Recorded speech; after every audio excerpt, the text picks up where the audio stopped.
गर्मी में चार बहू की नदी पर खेती और रसोई। छोटे से मिट्टी के घर के बाहर सुजाता की चारों बहू चिलचिलाती धूप में चूल्हे पर खाना बना रही हैं।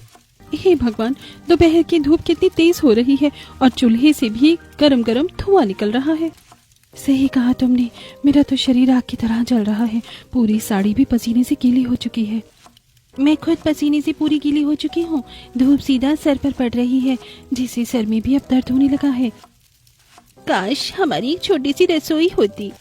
अब कड़ी धूप में खाना बनाकर चारों ही बहू खाने के बर्तन उठाकर घर के अंदर लेकर आती हैं और सभी को जमीन पर चटाई बिछाकर खाना खिलाती हैं। बहू, तुम चारों का चेहरा तो चूल्हे पर खाना बना बनाकर लाल पड़ गया है। चेहरा तो लाल हुआ है, आंखें भी उस धुएं से लाल पड़ गई हैं। पता नहीं कब तक गर्मी में मेरी बहुओं को ऐसे ही कड़ी धूप में बाहर खाना बनाना पड़ेगा। अब ये सुनकर चारों ही बेटों की आंखों में शर्मिंदगी होती है। ये सब हमारी वजह से हो रहा है। हम लोग आपको कोई सुख सुविधा नहीं दे पा रहे हैं, लेकिन हम लोग अपनी फैक्ट्री में कड़ी मेहनत कर रहे हैं ताकि हम 2 पैसे ज्यादा कमा पाए, लेकिन अभी हम लोगों का काम ही कम चल रहा है। हाँ भैया, ठीक कह रहे हैं। अभी फैक्ट्री में काम काफी कम चल रहा है, जिस वजह से ना तो ज्यादा काम हो पा रहा है और ना ही हम ज्यादा पैसे कमा पा रहे हैं। सच में, और इसी कारण हम लोग तुम्हारी कोई मदद भी नहीं कर पा रहे हैं। अरे कोई बात नहीं, आप लोग चिंता मत कीजिए। अभी आप खाना खाइए। हम भी जानते हैं कि अभी हमारे हालात ठीक नहीं हैं, जिस वजह से हमें इन परेशानियों का सामना करना पड़ रहा है। हाँ देखिएगा, एक दिन हमारे दिन भी बहुत अच्छे हो जाएंगे। अब सारा परिवार एक साथ बैठकर जमीन पर खाना खाता है। अब जहाँ घर में पैसों की दिक्कत चल रही होती है, वहीं अगले ही दिन मकान मालिक अपना किराया मांगने आता है। हाँ सुजाता जी, कहाँ हैं आपके चारों बेटे? अरे 3 महीने हो गए और अब तक किराए का 1 रुपया नहीं दिया इन लोगों ने। क्या सोच रखा है? फ्री में रहने को दे दिया है मैंने आप लोगों को ये घर। तभी शर्मिंदगी के साथ चारों बेटे मकान मालिक के सामने आते हैं। अरे नहीं नहीं मकान मालिक जी, ऐसा कुछ नहीं है। दरअसल बात ऐसी है कि अभी हम लोगों का काम फैक्ट्री में अच्छा नहीं चल रहा है। न ज्यादा कमाई हो रही है और ना ही पैसे जुड़ पा रहे हैं। हाँ, और इसी वजह से हमने 3 महीने से आपका कोई किराया नहीं दिया, लेकिन जैसे ही पैसे मिलते हैं हम सबसे पहले आपका ही किराया देंगे। हाँ, हमें बस थोड़ा टाइम और दे दीजिए।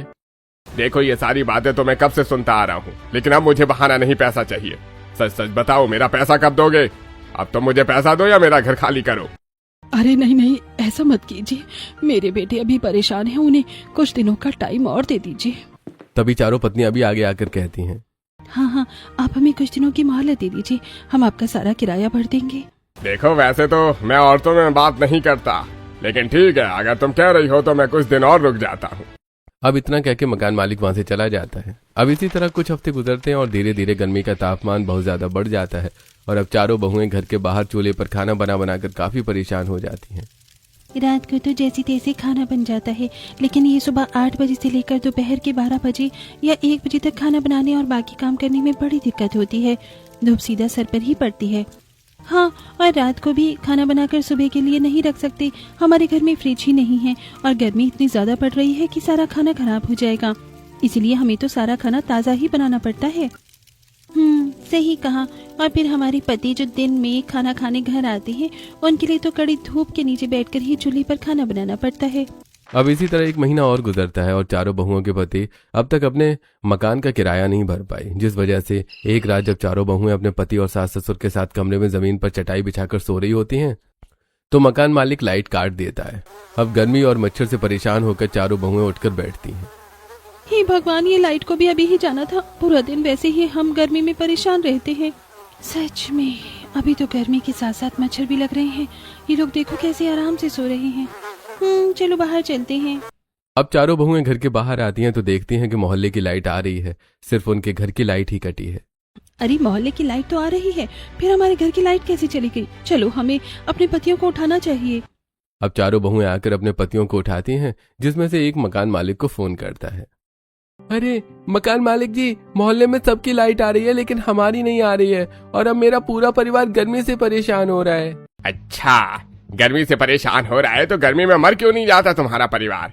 अरे अब ये 5वां महीना लग गया और तुम लोगों ने अभी तक किराया नहीं दिया है। किराए का तुम्हें पता है? जो लोग किराए पर रहते हैं वो घर के साथ साथ बिजली बिल और पानी का बिल भी भरते हैं, लेकिन तुम लोग तो बस मुफ्त की रोटियां तोड़ रहे हो मेरे घर में। अरे अभी तो बिजली काटी है, अगर यही हाल रहा तो पानी भी बंद कर दूंगा। अब गुस्से में मकान मालिक फोन काट देता है। बेटा क्या कहा मकान मालिक ने? कब तक आएगी लाइट? माँ, लाइट मकान मालिक ने ही काटी है और उसने कहा है कि हम टाइम से पैसे नहीं दे रहे हैं, इसलिए वो हमें बिजली का इस्तेमाल करने नहीं देगा और धीरे धीरे वो पानी पर भी रोक लगा देगा। शायद हो सकता है कि हमें पूरे दिन में एक ही समय पानी इस्तेमाल करने को मिले। ये सब सुनकर चारों ही बहुएं घबरा जाती हैं। अरे ये क्या बात हुई? अगर मकान मालिक हमें इतनी गर्मी में बिजली और पानी का इस्तेमाल करने नहीं देंगे तो हम क्या करेंगे? सच में मेरा तो अभी भी गर्मी से इतना बुरा हाल हो रहा है। सारा दिन बिना लाइट के हम कैसे रहेंगे? और अगर इन्होंने पानी भी काट दिया तो इतनी गर्मी में हम खाना कैसे बनाएंगे? किससे नहाएंगे और क्या पिएंगे? सुनिए जी, अब धीरे धीरे ये घर हमारे लिए सजा बनता जा रहा है। आप लोग कुछ कीजिए और हमें इस कैद खाने से बाहर निकालिए। आप लोग चिंता मत करो, हम पूरी कोशिश कर रहे हैं कि हम यहाँ से जल्द बाहर निकल जाएं। अब धीरे धीरे मकान मालिक बिजली के साथ साथ पानी के लिए भी परेशान करने लगता है। अब दोपहर के 2 बजे चारों बहुएं गर्मी से परेशान हो रही होती हैं और उन्हें नहाने का मन कर रहा होता है, लेकिन जब वो घर के बाहर बने छोटे से बाथरूम का नल चालू करती हैं तो उसमें से पानी ही नहीं आता। अरे पानी तो आ ही नहीं रहा। मेरा पूरा शरीर पसीने से गीला है और अब इस नमकीन पसीने से मेरे शरीर पर खुजली होने लग गई है। नहाना तो मुझे भी है। देखो मेरे शरीर पर गर्मी से कितने लाल लाल दाने निकल गए हैं। हे भगवान, अंदर बिजली नहीं और बाहर पानी नहीं है। ऐसे में हम गर्मी में कैसे गुजारा करेंगे? माँ जी हमें बहुत दिक्कत हो रही है। बहू मैं क्या करूं? मैं तो खुद तुम लोगों की परेशानी देख देख कर अंदर ही अंदर घुटती जा रही हूँ। मैं अपनी बहुओं के लिए कुछ नहीं कर पा रही हूँ। अब चारों बहुएं चिलचिलाती गर्मी में पसीने से भीगी हुई कड़ी धूप में मकान मालिक के घर पर आती हैं। मकान मालिक जी, आपने हमारे घर का पानी क्यों बंद कर दिया?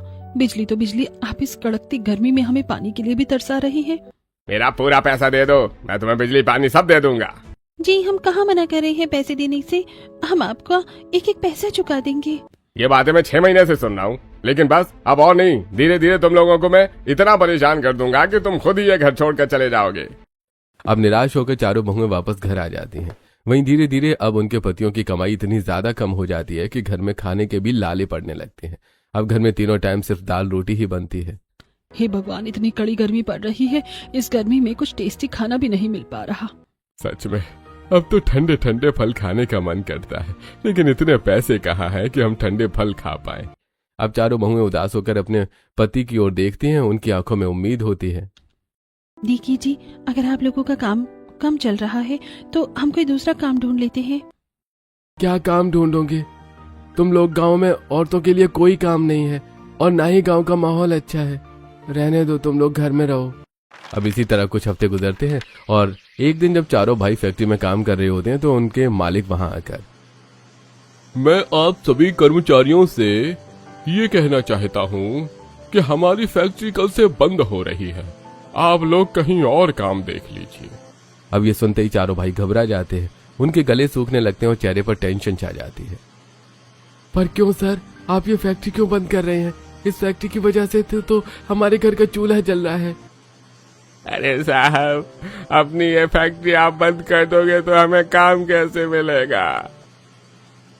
हाँ साहब, आप ये फैक्ट्री बंद मत करिए।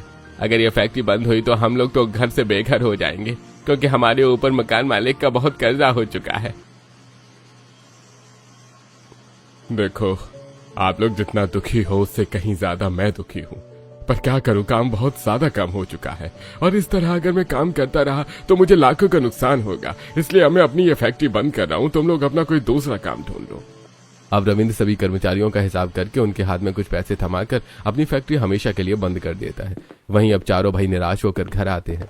क्या हुआ बेटा, इतना उदास क्यों है? और ये माथे पर किस बात की टेंशन है? क्या हुआ? क्या हुआ बेटा, सब ठीक तो है ना? क्या हुआ जी, आप लोग उदास क्यों हैं? कुछ तो बोलिए। अब चारों भाई कहते हैं, बहुत दुखद भरी बात है। फैक्ट्री के मालिक ने सभी कर्मचारियों को काम से निकाल दिया है, क्योंकि गर्मी की वजह से काम बहुत कम चल रहा था। हाँ, और अब हमें इस बात की चिंता है कि इस कड़ी गर्मी में हमें कोई दूसरा काम मिलेगा भी नहीं। गांव में तो दूर दूर तक कोई काम नहीं है। ले देकर एक फैक्ट्री थी, वो भी बंद हो गई। अब ये सुनकर चारों बहुएं घबरा जाती हैं। जी, आप लोगों की फैक्ट्री बंद हो गई है। अब हम मकान मालिक को किराया कैसे देंगे? अगर अब हमने उन्हें पैसे नहीं दिए तो वो हमें घर से ही निकाल देंगे। अब चारों बहुएं कहती हैं, जिस बात का डर होता है वही होता है। अगले दिन घर में मकान मालिक आता है 2 से 3 लेबर को लेकर। अरे चलो रे चलो, मेरा घर खाली करो। सुनने में आया है तुम्हारे पति जिस फैक्ट्री में काम करते थे वो फैक्ट्री बंद हो गई है और अब ये लोग बेरोजगार हैं। अब ये बेरोजगार मेरे पैसे कहाँ से देंगे? अरे तुम लोग खड़े क्या हो, जाओ घर के अंदर से इनका एक एक सामान उठाकर फेंकना शुरू करो। अब कुछ मजदूर घर में घुस के घर के अंदर पड़े बर्तन और कपड़े उठाकर बाहर फेंकने लगते हैं। रुक जाइए, ऐसा मत कीजिए, हमें कुछ दिनों का टाइम और दे दीजिए। हम खुद कुछ न कुछ काम ढूंढ लेंगे और आपके सभी पैसे दे देंगे। सच में आप ऐसा मत कीजिए, और इतनी ज्यादा धूप में हम कहाँ जाएंगे। आप हमें थोड़ा सा समय दे दीजिए, मौसम ठंडा होगा तो हम शाम तक घर खाली कर देंगे। अरे मुझे नहीं सुनना, मेरा घर खाली करो। अब मकान मालिक को जरा भी उस गरीब परिवार पर दया नहीं आती और अब वो बेचारे अपना सारा सामान बांधकर कड़ी धूप में घर से बाहर निकल जाते हैं और दर दर की ठोकर खाते हैं, लेकिन उन्हें कहीं पर कोई घर नहीं मिलता। वहीं कड़ी धूप में जब वो लोग सड़क पर नंगे पैर चल रहे होते हैं तो उनके पैर जल रहे होते हैं। धूप की रोशनी से उनका सिर गर्म हो रहा होता है और उन्हें अब चक्कर आने लगते हैं। बहू, मैं अब और नहीं चल पाऊंगी, मुझे धूप से चक्कर आ रहे हैं और गला सूख रहा है। दूसरी तरफ उनके ससुर के होठ भी प्यास से सूखने लगते हैं। वहीं बाकियों के शरीर पर लाल लाल घमौरियां निकल जाती हैं। हे भगवान, पता नहीं तो हमें किन पापों की सजा दे रहा है, जो न तो हम अपनी बीवी के लिए कुछ कर पा रहे हैं और न ही अपने माँ बाप के लिए। चलो ना, कहीं और घर का पता करते हैं। अब वो गरीब परिवार आसपास के घरों के दरवाजे खटखटाते हैं ताकि उन्हें किराए पर घर मिल जाए, लेकिन कोई भी उन्हें किराए पर घर देने के लिए तैयार नहीं होता। अरे जाओ जाओ, तुमने तो पहले मकान मालिक को टाइम पर किराया नहीं दिया, मुझे क्या खाक पैसे दो की। अरे ऐसे गरीब कंगाल इंसान को हम किराए पर घर नहीं देते हैं। अब वो गरीब परिवार कड़ी धूप में दर दर की ठोकर खाता है, लेकिन उन्हें रहने की कोई जगह नहीं मिलती। जिसके बाद वो चलते चलते एक नदी किनारे आकर बैठ जाते हैं जहाँ ठंडी ठंडी हवा चल रही होती है। अब चारों बहुएं लोटा निकालकर उस नदी का ठंडा ठंडा पानी लोटे में भरकर लेकर आती हैं और अपने घर के सभी सदस्यों को पानी देती हैं। बहू, ये नदी का पानी तो बहुत ठंडा है और कितना सुकून है यहाँ पर। मैं इस ठंडी हवा में थोड़ी देर लेटना चाहती हूँ, मेरा सर गर्मी से बहुत भारी हो रहा है। मैं भी थोड़ा आराम करूंगा इस नदी और इन पेड़ों की ठंडी छांव पर। अब धीरे धीरे नदी की ठंडक में सभी को सुकून मिलता है और अब सास ससुर के साथ साथ चारों बहुओं के पति भी वहीं ठंडी जमीन पर सो जाते हैं। लेकिन वहीं चारों बहुएं नदी को गौर से देख रही होती हैं। तभी पिंकी की नजर उस नदी में उगे जलकुंभी की बेल पर जाती है जहाँ एक चिड़िया पानी में पंख फैलाई नहा रही थी। पल्लवी, निधि, शिवानी, देखो उस पंछी को, कितनी खुश है वो जलकुंभी की बेल के पास नदी में पंख फैलाए नहाकर। मेरा तो मन कर रहा है कि मैं भी इसी नदी के पास अपना एक सुंदर सा घर बना लूं और फिर मैं भी नाचूं झूमूं जैसे वो पंछी झूम रही है। पिंकी, पक्षी और इंसानों के वजन में बहुत फर्क होता है। वो पक्षी जलकुंभी की बेल पर गुजारा कर सकती है, लेकिन हम जैसे इंसानों को रहने के लिए पक्की ईंटों के बने घर की जरूरत होती है, और इस नदी में हम वो घर कैसे बनाएंगे? वहीं शिवानी और निधि की नजर पानी की दूसरी ओर बने मिट्टी के टापू पर जाती है। अरे वो देखो, उस तरफ कितना बड़ा मिट्टी का टापू बना है, क्यों ना हम लोग वहाँ जाकर रहे। हाँ, वो टापू तो काफी बड़ा है, वहाँ पर हमारा पूरा परिवार आराम से रह सकता है। हाँ, शायद तुम दोनों ठीक कह रहे हो। अरे तुम लोगों का दिमाग खराब है क्या? वो टापू नदी के उस तरफ है और उस तरफ पानी की गहराई बहुत ज्यादा है। हम लोग तो जा भी सकते हैं, लेकिन हमारे सास ससुर वो उस टापू तक कैसे पहुँचेंगे? तभी गोपाल और सुजाता उठकर कहते हैं, बहू, हम गांव के हैं और हम दोनों को ही तैरना बहुत अच्छे तरीके से आता है, और अभी हमारे वो टापू ही एकमात्र सहारा है रहने के लिए, क्योंकि घर तो हमें कहीं मिल नहीं रहा है। अब घर के सभी सदस्य पानी में तैरते तैरते उस टापू के पास पहुंचते हैं। अब पहले चारों बेटे टापू पर चढ़ते हैं और फिर चारों बहुएं और फिर चारों पति पत्नी मिलकर गोपाल और सुजाता को भी नदी के टापू के ऊपर हाथ के सहारे खींचते हैं। अब सभी लोग टापू के ऊपर आते हैं जहाँ सभी को ऊंचाई पर ठंडी हवा का एहसास होता है। बहू, यहाँ तो बहुत ठंडी हवा चल रही है। हाँ, यहाँ तो काफी ठंडक का एहसास हो रहा है, गर्मी तो लग ही नहीं रही है। अब चारों बहुएं एक साथ कहती हैं, सुनिए जी, इस ऊंची टापू पर बहुत ज्यादा ठंडक है और पानी भी देखिए कितना ज्यादा है। यहाँ पर हमें ना ही तो पानी का बिल देना पड़ेगा और ना ही गर्मी का एहसास होगा। क्यों ना हम इसी टापू पर जंगलों से लकड़ियाँ लाकर अपना एक छोटा सा घर बना लें। हाँ, सही कहा, हम यहाँ लकड़ियों से अपना मजबूत टिकाऊ घर बना सकते हैं। हाँ बहू, तुम सभी ठीक कह रही हो। जाओ बेटो, तुम चारों जंगल से लकड़ियाँ काट कर ले आओ। अब चारों भाई जंगल जाते हैं और जंगल से मोटी मोटी लकड़ियां लेकर एक एक करके जमीन में रखकर पेड़ की पतली लचीली जड़ों से बांधकर चटाई की तरह बना लेते हैं और पानी में उसके ऊपर खड़े होकर पतली लकड़ियों का इस्तेमाल करके उसे टापू तक ले जाते हैं। और फिर अपने पति के साथ मिलकर चारों बहुएं कड़ी मेहनत करके उस मिट्टी के टापू पर अपना लकड़ी का छोटा सा 2 मंजिला घर बनाती हैं। उसी घर के अंदर चारों बहुएं एक सुंदर सी रसोई भी बनाती हैं और रसोई में एक सुंदर खिड़की भी बनाती हैं जहां से नदी का सुंदर नजारा दिख रहा होता है। पिंकी देखो, हमारी रसोई कितनी खूबसूरत बनी है और खिड़की से नदी का नजारा भी कितना प्यारा लग रहा है। हाँ सही कहा। और अब हम इस कड़कती गर्मी में रसोई के अंदर खाना बनाएंगे, जहाँ खिड़कियों से भी ठंडी ठंडी हवा आएगी। हाँ चलो एक काम करते हैं, मिट्टी लाकर मिट्टी का चूल्हा बना लेते हैं और फिर अपनी रसोई का सारा सामान निकालकर रसोई को सजा देते हैं। अब चारों ही बहुएं नदी में तैरती हुई नदी के किनारे से रेतीली मिट्टी लेती हैं और उसमें अपनी रसोई में मिट्टी का चूल्हा बनाती हैं और फिर बर्तन और मसाले के डिब्बे निकालकर अपनी रसोई में सजा लेती हैं, जिससे उनकी रसोई काफी खूबसूरत लगने लगती है। दूसरी तरफ उनके पति घर के बाहर टापू से सटाकर लकड़ियों की एक खूबसूरत सीढ़ी भी तैयार कर लेते हैं ताकि आने जाने में किसी को कोई समस्या न हो। अब सभी लोग घर में बैठते हैं, तभी चारों बहुएं कहती हैं, आप लोग यहीं बैठिए, अभी हमारे पास खाने पीने का कुछ ज्यादा सामान नहीं है, इसलिए हम नदी में उगे जलकुंभी को तोड़ कर लेकर आते हैं और आज हम सब वही खाएंगे। अब चारों बहुएं अपने लकड़ी के घर से बाहर निकलती हैं और फिर टापू से सटी लकड़ी की सीढ़ियों से उतरकर नदी में आते हैं और नदी में उगे जलकुंभी को तोड़ती हैं और उसे लेकर रसोई में आती हैं और फिर चारों बहुएं अपनी रसोई की खिड़की खोलती हैं, जहां से ठंडी ठंडी हवा रसोई में आने लगती है। अब चारों बहुएं चूल्हा जलाकर चूल्हे पर जलकुंभी की सब्जी और चावल बनाती हैं और बड़े ही प्यार से अपने परिवार वालों को खाना खिलाती हैं। अब घर का मेन दरवाजा खुला होने के कारण घर के अंदर ठंडी ठंडी हवा आ रही होती है। बहू खाना तो बहुत स्वादिष्ट बना है। हाँ बहू, इस घर की ठंडक में तुम्हारे हाथ का ये स्वादिष्ट खाना खाकर तो मन को शांति मिल गई। सच में बहुत सुकून है यहाँ पर, किसी बात की कोई टेंशन नहीं है यहाँ। हाँ बाकी तुम चारों ने तो जलकुंभी की सब्जी बहुत स्वादिष्ट बनाई है। हाँ, और नदी के पास यहाँ ठंडक बहुत ज्यादा है तो भूख भी लग रही है और खाना भी खाया जा रहा है, वरना पहले तो गर्मी में कुछ खाने का मन ही नहीं करता था। जी शुक्रिया, वैसे बहुत दिनों बाद हम सबके चेहरे पर सुकून आया है। देखना धीरे धीरे हर चीज का समाधान निकल जाएगा। अब ये सुनकर चारों पति के चेहरे पर मुस्कान आ जाती है। वैसे हम एक चीज और कर सकते हैं, जैसे हमने इस टापू पर अपना घर बना लिया है, वैसे ही हम इस टापू की बची हुई जगह पर मिट्टी को खोदकर कुछ सब्जियों के बीज लगा सकते हैं। अगर सब्जियां अच्छी खासी हो गई तो हम उन्हें बाजार में बेचकर पैसे भी कमा सकते हैं। अरे ये तो बहुत अच्छा ही आइडिया है, चलो हम बाजार चलते हैं और बीज लेकर आते हैं। अब चारों ही बहुएं टापू से नीचे उतरती हैं और फिर पानी में तैरते हुए बाहर आती हैं। ओह सारे कपड़े गीले हो गए, लेकिन कोई बात नहीं, गर्मी में तो बहुत जल्दी सूख जाएंगे। हाँ, और फिर थोड़ी बहुत ठंडक का भी एहसास हो रहा है गीले गीले कपड़ों में, क्योंकि यहाँ हवा भी ठंडी है।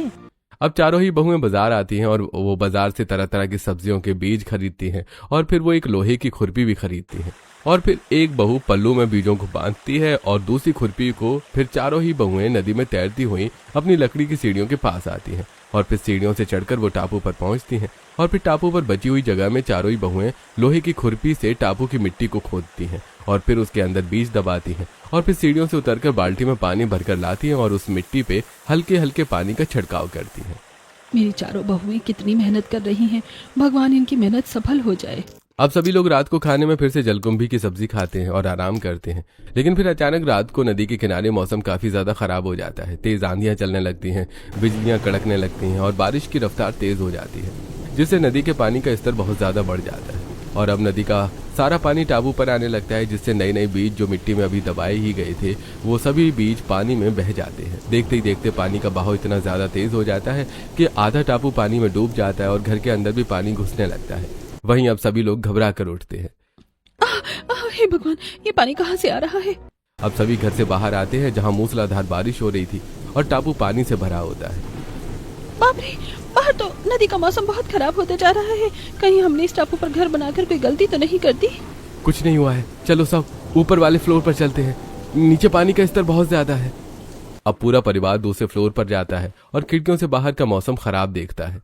सभी के चेहरे पर घबराहट और डर है, लेकिन फिर धीरे धीरे मौसम साफ होता है और पानी का बहाव कम हो जाता है, जिसके बाद चारों बहुएं नीचे आती हैं और घर में भरे पानी को बाल्टी में भर के नदी में फेंकती हैं और अब वो देखती हैं कि उनके लगाए हुए सभी सब्जियों के बीज भी पानी में बह चुके हैं। अरे अगर यही हाल रहा तो इस पानी के तेज बहाव से हमारा घर भी डूब जाएगा। हमें कैसे भी करके इस घर को प्रोटेक्ट करना होगा और खेती करने का भी कोई दूसरा जुगाड़ करना पड़ेगा। मेरे पास एक जुगाड़ है। जब मैं अपने पापा के साथ नदी के पास सब्जियों की खेती करती थी तो मैं अपने खेत के चारों तरफ बांस का जाल बनाकर उसके ऊपर सूखी घास लाकर खेत के चारों तरफ से घेर देती थी। बांस की ऊंचाई इतनी ज्यादा होती थी कि नदी का पानी कभी वहां पहुंच ही नहीं पाता था और अब मुझे लगता है कि मुझे इस घर को सुरक्षित करने के लिए फिर से बांस के जाल बनाने पड़ेंगे। अरे अब जब हमें जुगाड़ मिल ही गया है तो अब हमें इसे करने में जुट जाना चाहिए। अब चारों ही पति जंगल में जाते हैं और जंगल में बड़े बड़े बांस काट कर नदी किनारे लाते हैं और फिर चारों मिलकर उस बांस को लंबा लंबा काट कर उसे चौकोर जाल तैयार करते हैं। दूसरी तरफ चारों बहुएं जंगल से ढेर सारा घास इकट्ठा करके अपने सिर पर लेकर आती हैं और फिर अपने पति के बनाए हुए बांस के जाल पर सूखी घास को बिछाने लगती हैं और उन्हें मजबूत बेल से बांध देती हैं, जिससे घास बांस में मजबूती से अटैच हो जाता है। अब चारों बहुएं उस बांस के जाल से उस टापू को चारों तरफ से घेर लेती हैं और सीढ़ियों के पास की जगह खाली छोड़ देती हैं ताकि आने जाने में दिक्कत न हो। अब रात को जब दोबारा मौसम खराब होता है और तेज बारिश शुरू होती है तो इस बार नदी के पानी का बहाव टापू तक नहीं पहुंच पाता और अब बारिश से बांस पर लगी सारी घास गीली हो जाती है और अब ठंडी हवाएं बहती हैं तो टापू के ऊपर बने उस गरीब परिवार का घर पूरा ठंडा हो जाता है। बहू, तेरे इस बांस के जाल से तो हमारे घर में बहुत ठंडक हो रही है और ये हमें बाढ़ से भी बचा रहा है। हाँ पल्लवी, तुम्हारा ये जुगाड़ तो काम कर गया। वैसे मैं क्या सोच रही थी, जैसे हमने ये जाल बनाकर अपने घर को सुरक्षित किया है, वैसे ही हम बांस का एक और चकोर बड़ा जाल बनाकर उसके ऊपर जूट की बोरी, फिर उस पर कुछ सूखी घास की परत और फिर उसके ऊपर मिट्टी फैलाकर उसमें सब्जियों के बीज लगा सकते हैं। लेकिन हम उस जाल को पानी के अंदर कैसे रखेंगे? वो बह भी तो सकता है, खेती तो जमीन पर होती है ना। आइडिया, हम जाल को नदी के बीचों बीच रख के उस जाल को हम चारों तरफ से मजबूत रस्सी से बांधेंगे और फिर नदी के ऊपरी सतह पर एक मजबूत लोहे का खूंटा बनाकर उस रस्सी को खूंटे से बांधेंगे, जिससे हमारा वो मजबूत जाल नदी में तैरता रहेगा लेकिन डूबेगा नहीं। हाँ, और ऐसा हो गया तो जूट की बोरी और सूखी घास नदी में हमेशा गीली रहेंगी, जिससे मिट्टी में नमी बनी रहेगी, जिससे बार बार हमें मिट्टी में पानी डालने की जरूरत भी नहीं पड़ेगी। तुम सही कह रही हो, हमें यही करना चाहिए।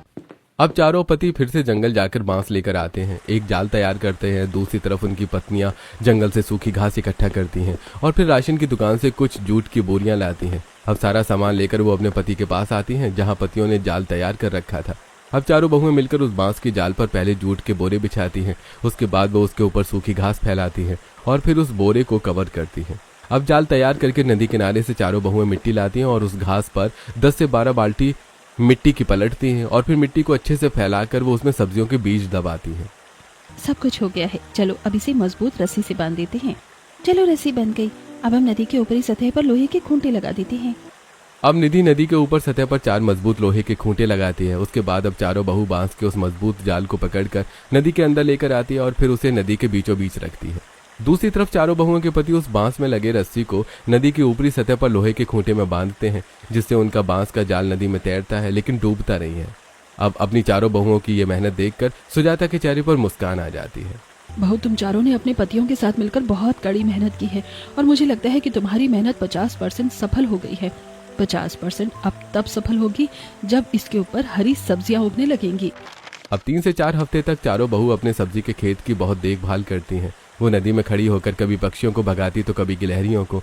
वहीं नदी में खेती करने के कारण पौधों में पानी की कमी नहीं होती। बांस के ऊपर जूट और सूखी घास बिछी होने के कारण मिट्टी में नमी और ठंडक बनी रहती है। और अब इन 4 हफ्तों की कड़ी मेहनत के बाद उनकी नदी के खेत में टमाटर, मिर्ची, लौकी, घिया, भिंडी, बैंगन जैसी हरी भरी ताजी सब्जियां उगकर तैयार हो जाती हैं। ये देखकर घर के सभी सदस्य बहुत खुश होते हैं। बहू देखो, तुम चारों की मेहनत रंग लाई और अब तुम्हारे पास सुंदर घर है, सुंदर रसोई भी है और अब सुंदर खेती बाड़ी भी हो गई है। सच में मेरी बहू ने अपने पतियों के साथ मिलकर जितनी भी मेहनत की सब सफल हो गई। तभी चारों बहू के पति कहते हैं, इसमें हमारी कोई मेहनत नहीं है माँ, हमने तो बस मदद की है, दिमाग तो सारा हमारी पत्नियों का है। अच्छा, वैसे मैं क्या कह रही थी, सब्जियां बहुत ज्यादा हो गई हैं। अब समय आ गया है कि हम इन सब्जियों को बाजार में जाकर बेचें। हाँ चलो, सब्जियों को तोड़ लेते हैं। वैसे इतनी ताजी सब्जी तो पूरे बाजार में कहीं नहीं बिक रही होगी। हाँ, तुम सही कह रही हो बहू। अब चारों बहू अपनी सास के साथ मिलकर लौकी, तोरई, भिंडी, बैंगन, टमाटर, मिर्च जैसी सभी हरी भरी ताजा सब्जियों को तोड़कर अपने पति को टोकरी में भरकर देती हैं और फिर उनके चारों पति सिर पर ताजी ताजी सब्जियां लेकर बाजार में बेचने जाते हैं। हरी भरी ताजा ताजा सब्जियां ले लीजिए, बैंगन, तोरई, लौकी, घिया, गर्मियों की सारी सब्जियां फ्रेश और ताजी मिलेंगी, आइए आइए। देखिए इन हरी भरी ताजा सब्जियों में से कितनी अच्छी खुशबू आ रही है। अरे जब ये सब्जी आपकी रसोई में बनेगी तो आपके घर के सदस्य खुश हो जाएंगे। अब बाजार में खड़ी कुछ औरतें देखती हैं कि शिवम, गौरव, अमित, मनोज की सब्जियां बाजार में सबसे ज्यादा ताजी हैं और अब सभी औरतें उनके पास आती हैं और उनसे तरह तरह की हरी भरी सब्जियां खरीदने लगती हैं, जिससे पहले ही दिन उनका काफी अच्छा मुनाफा होता है। भैया, आपके ठेले की सब्जियां तो सच में बहुत ज्यादा ताजी हैं। बाकियों के ठेले की सब्जियां तो गर्मी में सूखी और मुरझाई हुई हैं। सच में वैसे आपकी ये सब्जियां इतनी ताजी और हरी भरी कैसे हैं? यहाँ तो गर्मी में इंसान सूख रहा है, फिर ये सब्जी इतनी ताजा कैसे है? जी, हमारी सब्जियां इसलिए ताजी हैं क्योंकि ये नदी किनारे उगाई गई हैं और नदी के ठंडे पानी और शीतल वातावरण में हमारी ये सब्जियां काफी ज्यादा ताजी और हरी भरी हैं। अब शाम को अच्छा मुनाफा करके चारों भाई अपने घर आते हैं, जहाँ उनकी चारों पत्नियां सब्जियों की खेती से तोड़ी हुई ताजी सब्जियां अपनी सुंदर रसोई में बैठकर बना रही होती हैं। देखो निधि, सब्जियां बेच के हमारी कितनी अच्छी कमाई हुई है। हाँ पल्लवी, और पता है बाजार में सबको हमारी सब्जियां बहुत पसंद आई, क्योंकि सबसे ज्यादा ताजी हरी सब्जियां हमारी ही थी। अच्छा, ये तो बहुत अच्छी बात है। हम इसी तरह और मेहनत करेंगे और एक दिन हम अपने इस छोटे से व्यापार को बिजनेस में बदल देंगे। जाइए आप लोग हाथ मुंह धो लीजिए, हम खाना लगाते हैं। अब चारों भाई नदी में आते हैं, अच्छे से स्नान करते हैं और फिर घर आते हैं तो उनकी चारों पत्नियां अपने सास ससुर के साथ अपने पतियों को ताजी सब्जियां बनाकर खिलाती हैं। अब इसी तरह कुछ हफ्ते में चारों बहू की खेत की सब्जियां सबको पसंद आने लगती हैं और एक दिन उनके टापू पर मशहूर होटल के ओनर आते हैं। जी, आप कौन है? जी, मैं एक 5 स्टार होटल का मालिक हूँ और मुझे सुनने में आया है कि आपके यहाँ की सब्जियां काफी ताजी होती हैं, इसलिए मैं आपको सब्जी का ऑर्डर देने आया हूँ। अब ये सुनकर चारों ही बहू के चेहरे पर मुस्कान आ जाती है और वो फटाफट वो ऑर्डर ले लेती हैं और फिर भारी मात्रा में सब्जियां बोरियों में भर के वो 5 स्टार होटल में अपने पतियों के हाथ सप्लाई करवाती हैं और पल भर में उन्हें मोटा मुनाफा हो जाता है। अब इसी तरह उन चारों बहू के पास गांव के छोटे छोटे ढाबों से भी ऑर्डर आने लगते हैं और उनके चारों ही पति गाँव के ढाबों में जाकर भी अपनी ताज़ा सब्जियां सप्लाई करते हैं और अब अच्छी कमाई होने के बाद वो चारों ही बहू अपना एक खुद का सुंदर घर बना लेती हैं। देखो, आज मेरी चारों बहुओं की मेहनत और उनके पति के सहयोग से हम लोगों के पास खुद का सुंदर घर है। हाँ, और हमारी रसोई वो भी देखिए कितनी सुंदर है और हमने यहाँ एसी भी लगाया है। अब गर्मी में हमें खाना बनाने में दिक्कत नहीं होगी। सच में बहू की कड़ी मेहनत और उनके पतियों के परिश्रम से हम लोगों को अपना खुद का घर मिल पाया है। अच्छा, मैं क्या सोच रही हूँ कि अब हमारा खुद का घर हो गया है, बैंक बैलेंस भी काफी है, तो अब हम अपने उस नदी की खेती की देखभाल करने के लिए कुछ किसान को काम पर रख लेते हैं। हाँ, ये सही रहेगा। इससे हमारी सब्जियों का बिजनेस हमेशा बरकरार रहेगा। अब चारों ही बहू अपने आलीशान घर में रहती हैं और अपनी खेती को चलाने के लिए 2 से 3 किसान को काम पर रख लेती हैं।